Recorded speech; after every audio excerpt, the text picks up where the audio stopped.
Companion characters are some of the most powerful storytelling tools that a storyteller at Bioware can use, and that's mainly because they can evoke emotion in a player like no other character in the game. They're helping you in your adventures, they're helping you in combat, they have opinions on story. You really build a rapport with them, and because you build that up, when they get hurt or something happens to them, you really care. Companions in the Old Republic, much like in every Bioware game, are a key part of the experience.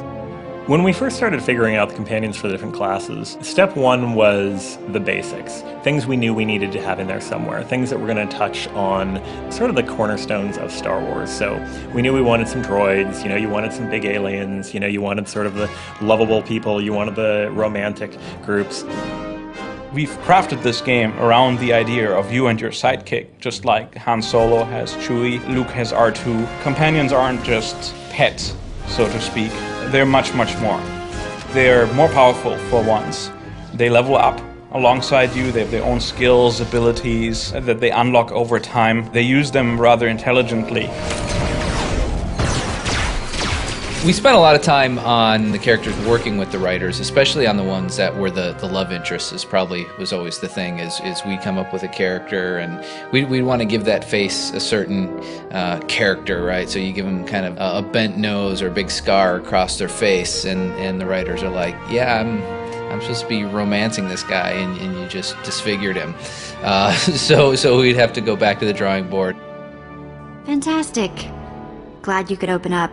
With over 40 companion characters in the game, one of the things it allowed us to do was have a huge variety in the experience, not just within one class, but class to class. They're wildly different experiences. We have the most evil, the most good, and a lot of very nuanced characters.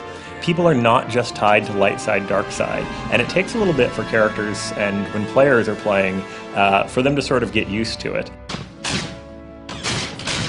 What we ended up with is making sure that every class gets access to the 5 roles of companions that we have in the game, but not necessarily in the same order, because that is dictated by the story. What we did there is try to make sure that you get the role that is most useful to you at the earliest point in time.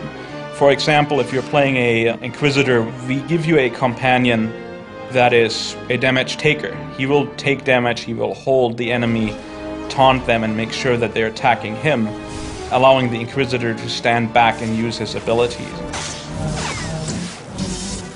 Customizing your companion is important, much more important than it was in a Bioware or a single-player game, because you're in this world with thousands of other players, and they also have companion characters, and we want to make sure that we differentiate those companion characters. We have appearance kits that you can actually change the entire appearance of your companion character. You have, when you get Vet, as a Sith warrior, she's a blue-skinned Twi'lek, but you can actually change her skin color and her facial features and make her look different. When you first get a companion character, you're going to know them as you knew them through the plot. So that's a lot different than knowing them personally. We have differences. The way that comes out in our game is through the affection system. So both by buying gifts or by saying things that they like in conversation, you gain affection points with them. This opens up new conversations, new quests, and sometimes some pretty radical departures from what you might expect. There are characters with dark secrets, there are giant, convoluted, interesting plots, and some people who are completely not what they appear to be that you would never ever know if you just left them on your ship and didn't talk to them. Watch your back, Khalil. I'll watch yours. You can watch mine. One feature that we have that I haven't seen in any other MMO is the ability to actually customize the behavior of your companion. In our game, you can actually go in and you can tell the companion which abilities you want them to use and which ones you don't. They're a real member of your party, and they have a full selection of abilities. And in addition to that, they're actually able to do things such as do your crafting. We have crew skills, which allows a companion character to actually craft for you. They'll build with crafting materials the crafted items you want them to build. It's like you're the taskmaster, well, especially if you're a Sith, and you're getting them to to make the stuff you want them to make. You're more to me than just my master. You do know that, don't you? You're much more than a Padawan to me. I thought so. Romances bring a depth and a complexity and a realism to the feel. It feels like these are real people. Say it with me. I'm better than Temple in every possible way.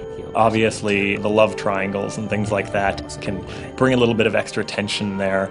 They're not things that you have to get involved with if people are not into the romance aspect. But if it was missing, I think it would seem very strange. Good behaving. Did you notice? Of all the companions, probably Vet is my favorite. She's sassy, she talks back, and you're like this evil Sith Lord guy in training, and you just get to shock her when you want to. It's just all really well done. Doesn't even hurt anymore. For pure, just squeal excitement, I love Blizz. The first time I saw Blizz, I was incredibly excited.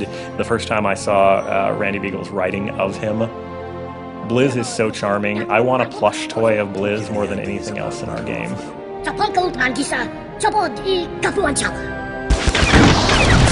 I think mission statement number 1 was the companion needs to be something positive. That meant a lot of work, a lot of iteration on features like pathfinding, artificial intelligence, and their abilities to make sure that they don't do frustrating things. I think we really achieved a point where they're going to feel like a solid addition. You know, one of the things is for me in any of the Bioware games with the companions is always kind of that first decision where now you have more companions than you can travel with, right? And the idea of even leaving one of them home is painful. I think that's when you know you've developed good companions. I think you're going to find players are going to talk about their favorite companion characters once they start playing this game. It's going to be one of the touch points of Star Wars: The Old Republic.